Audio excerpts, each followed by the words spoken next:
Good afternoon, ladies and gentlemen. Today we are test driving the pinnacle of Acura. For the 2024 model year, at least as of this filming, this is an MDX Type-S Advance. So this is currently the most expensive, most well-equipped, tied with the TLX Type-S for most powerful Acura currently in production. Assuming they keep building the TLX Type-S for the 2024 model year. The MDX, of course, is Acura's largest sedan. They all come standard with 3 rows of seats and a V6 engine, but the Type-S puts a turbo on that V6 engine for 355 horsepower. We also have air suspension, Brembo brakes, and when you get the Advance, a few nicer features that are not available on any other Acuras. We have massaging seats. We have a super duper ELS signature Studio 3D sound system. And of course, you have exclusive leather colors and paint colors and stitching, etc., that are unique to the Type-S models. But this is a very enjoyable SUV to drive, I think, in either trim. And the Type-S definitely gives you more torque. Not that we need it at the moment, but to me, that's actually the biggest difference. The top-end performance is better as well, but you feel it right off the line. The 3.5-liter V6 that's in the non-Type-S MDXs is a little weak at low RPMs as far as torque. It sounds great, it revs great, it's a great engine, but it's not super torquey. The turbo in this takes care of that. It's a twin-scroll turbo, very responsive, sounds nice, and really a fantastic car to drive. And at 75 grand, which is give or take what the window sticker is on this car, it is a phenomenal value when you compare it to the BMW X5s, the Audi Q7s, the Mercedes GLEs of the world. As far as the performance and the equipment that you get for this kind of money, you'd certainly be spending, you know, at least $5,000 more with the German rivals. And you know, definitely getting more badge appeal, maybe getting more curb appeal. I think that the MDX currently looks as nice as any of its German rivals, but obviously from a brand perspective, Audi, BMW, and Mercedes-Benz are all stronger than Acura is.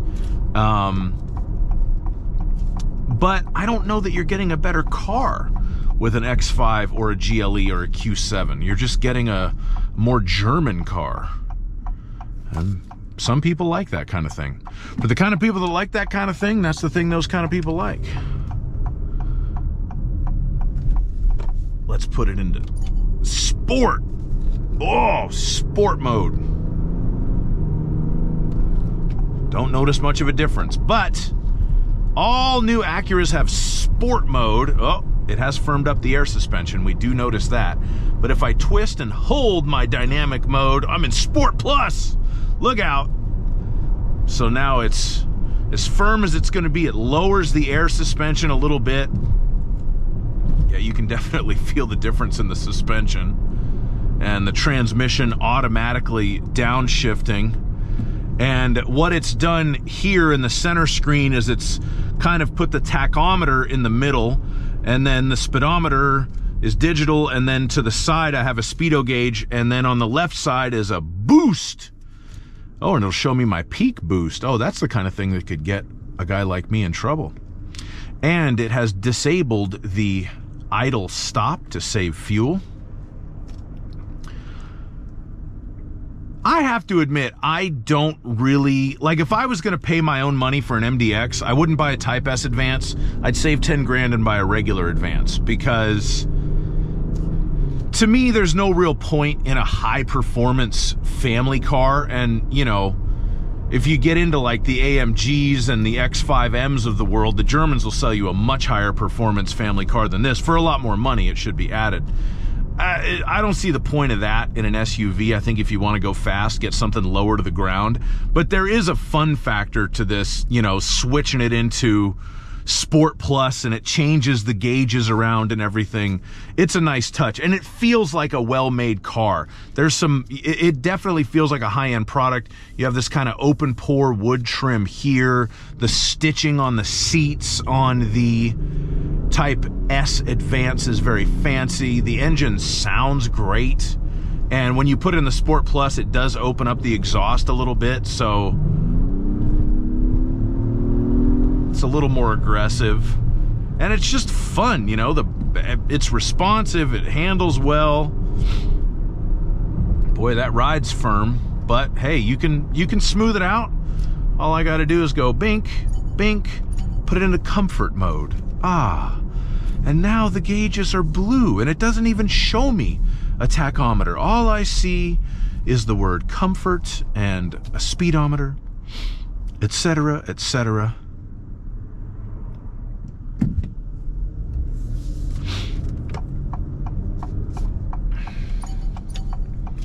I'm gonna pop it back into sport mode and give it the beans. Oh yeah.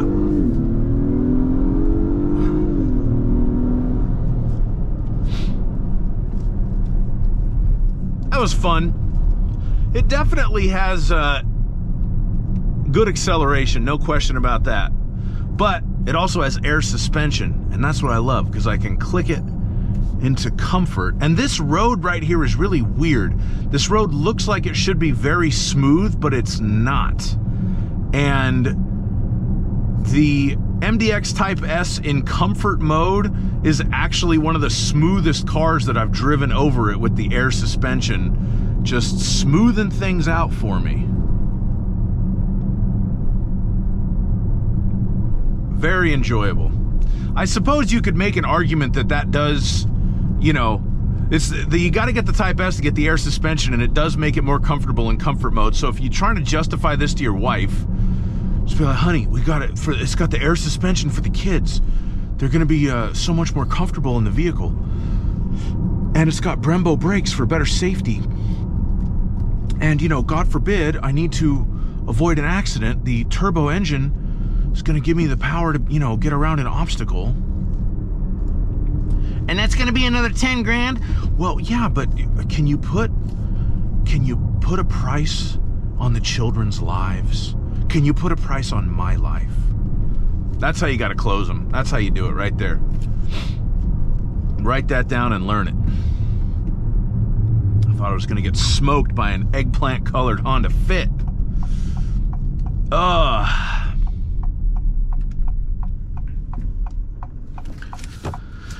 So that's pretty much the MDX Type-S Advance. It is a really cool car to drive. It's a lot of fun.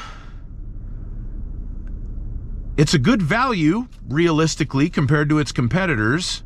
And it might be a little bit of overkill. You might do just fine with a regular MDX Advance if this is what you want. But I do like it. I really do like it. So there's a lot here for someone who's looking for one. And if you want to see my full review, I'll put a link to that in the description or the comments or somewhere, maybe both. Please like my video, subscribe to my channel, and have a great day. Bye-bye.